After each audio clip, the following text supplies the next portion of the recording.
Hello बच्चों, कैसे हैं आप सब। मैं हूं शशि सर और आप देख रहे हैं राजेंद्र एजुकेशन।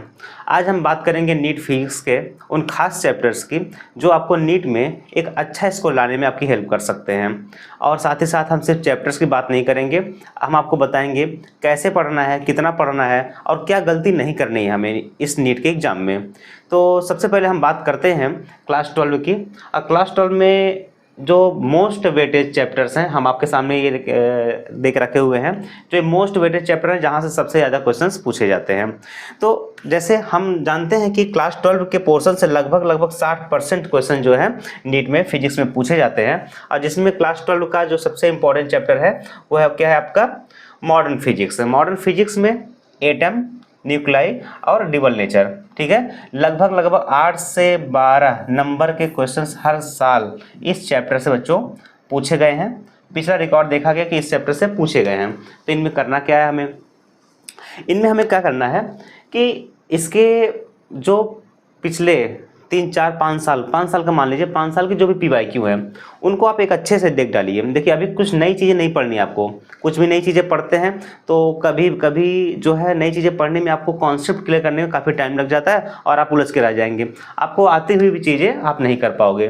तो बेहतर ये है कि पिछले 5 ईयर का जो भी PYQ के क्वेश्चंस इस टॉपिक से दिए गए हैं आप उसको सॉल्व कीजिए और उसके सारी क्वेश्चंस के एनालिसिस कीजिए, जिससे कि आपके कॉन्सेप्ट भी आपके अच्छे से क्लियर होते चले जाएं। और करंट इलेक्ट्रिसिटी में आपको भी सेम काम करने हैं। हर साल लगभग 2 से 3 क्वेश्चन जो है इस चैप्टर से पूछे जाते हैं। रे ऑप्टिक्स बहुत इंपॉर्टेंट है, ऑप्टिकल इंस्ट्रूमेंट है।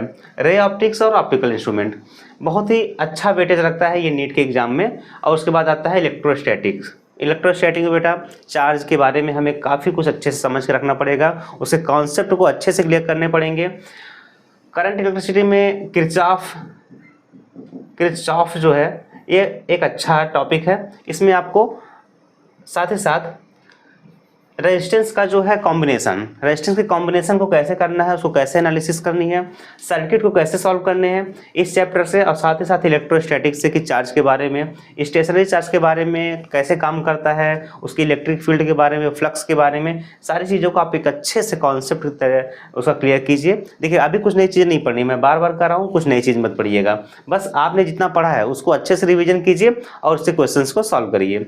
मैग्नेटिज्म और मैग्नेटिक इफेक्ट ऑफ करंट बहुत ही अच्छा चैप्टर, छोटा चैप्टर है लेकिन बहुत ही बढ़िया चैप्टर है। और साथ ही साथ आपको electromagnetic induction and alternating current, इतने चीज़ें आपके क्लास 12 में इन सारी चीज़ें तैयार करिए। इसके फार्मूलों की एक शीट बना लीजिए, हम आपको फार्मूले के लिए भी एक वीडियो लेके आएंगे और उसकी एक शीट बनाइए। उस फार्मूले को लगातार आप देखिए, उसको समझिए और साथ ही साथ 5 साल के PYQ को कम से कम आप सॉल्व कर डालिए। जितने भी इस चैप्टर से क्वेश्चंस हैं 5 साल की PYQ को सिर्फ सॉल्व नहीं करना है, आपको इसको एनालिसिस करनी है और उसको एक अच्छे से समझना है, ठीक है।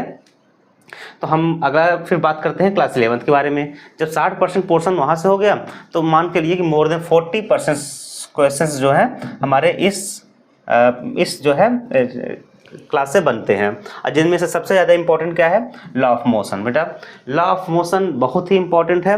अगर एक बात इतना समझ लीजिए कि अगर आप न्यूटन के नाम से घबराते हैं तो इतना समझ लीजिए कि फिर आपका ये जो चैप्टर है लॉ ऑफ मोशन चैप्टर जो है बहुत ही ज़्यादा अच्छा नहीं होने वाला है। तो आपको न्यूटन के नाम से घबराना नहीं है, उसको अच्छे समझना है। इतना मान लीजिए कि अगर आपको FBD बनाने आ गया, ठीक है, FBD बनाने आ गया तो कोई भी फोर्स का कोई भी क्वेश्चन अगर आ जाए तो आपसे वो हो जाएगा।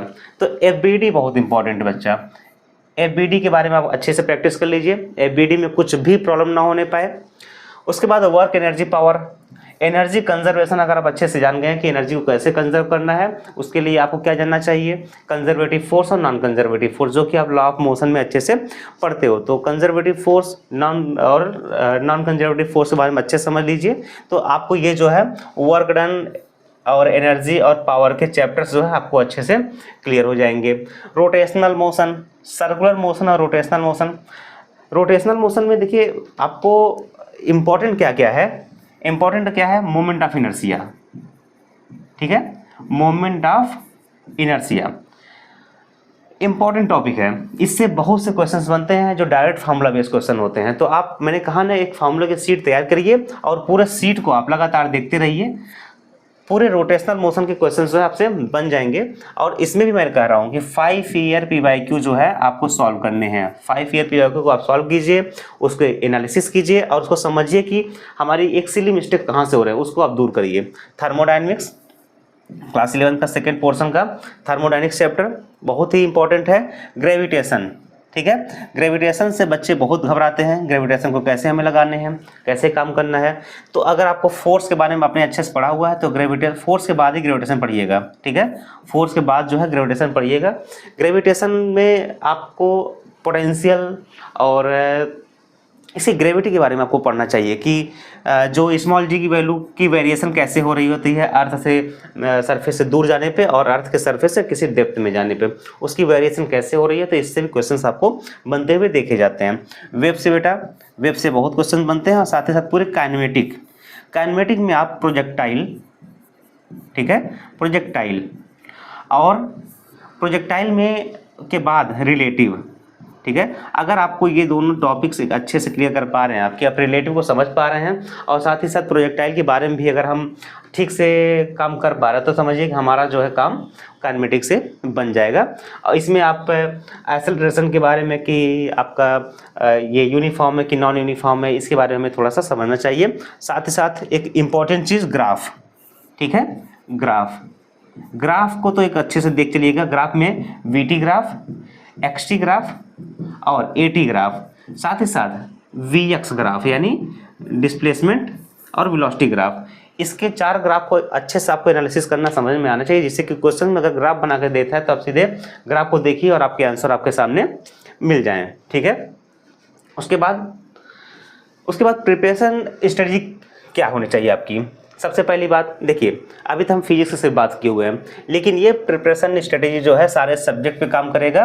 तो बेहतर ये है कि आप NCERT, खासकर बायो के लिए बच्चा, बायो के लिए NCERT तो लाइन वाइज लाइन आपको एकदम समझ में आनी चाहिए कि लाइन वाइज लाइन आपको पता होना चाहिए। डेरिवेशंस, फिजिक्स में डेरिवेशन बहुत इंपॉर्टेंट होते हैं। अगर आपको डेरिवेशन समझ में आ रहा है तो क्वेश्चंस कभी कभी डेरिवेशन बेसिस पे सीधे क्वेश्चन पूछ लिए जाते हैं। तो अगर डेरिवेशन अगर आप अच्छे से कर पा रहे हैं तो बात आपकी बन पा रही है। उसके बाद solve previous year questions, PYQs। कम से कम देखो बच्चा, इतना टाइम तो नहीं है आपके पास कि आप 10-20 साल के हम आपको सजेशन करें, लेकिन 5 साल की PYQ तो आपको कम से कम सॉल्व कर ही लेनी चाहिए और सॉल्व करने के साथ साथ उसके एनालिसिस भी आपको होनी चाहिए। उसके बाद practice time bound mock test. देखिए, अब आप इतना समझ लीजिए कि 4 दिन आपके बचे हुए हैं।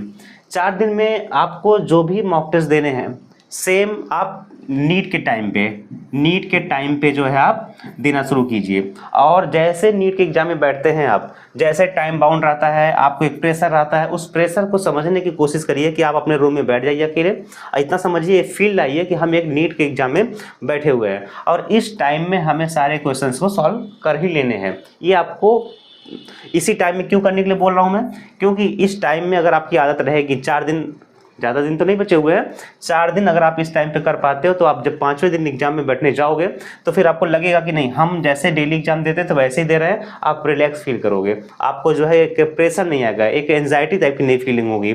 उसके बाद maintain formula revision and notebook. देखिए, मैंने बार बार कह रहा हूँ मैं कि फिजिक्स में फार्मूला बेस्ड क्वेश्चंस बहुत देखने के लिए मिलते हैं, इसलिए हम जो है फिजिक्स का एक सीधा रिवीजन नोटबुक बनाइए, आपके पास है, उसको रिवीजन कीजिए, कुछ भी नई चीज़ मत पढ़िएगा, जितना आपने पढ़ा हो उतना। और साथ ही साथ फार्मूला को देखते चलिएगा बच्चा, मैं बार बार कह रहा हूँ, फार्मूला से कोई भी लापरवाही मत करिएगा, क्योंकि डायरेक्ट फार्मूला बेस्ड क्वेश्चन देखने के लिए हमें मिलते हैं नीट में।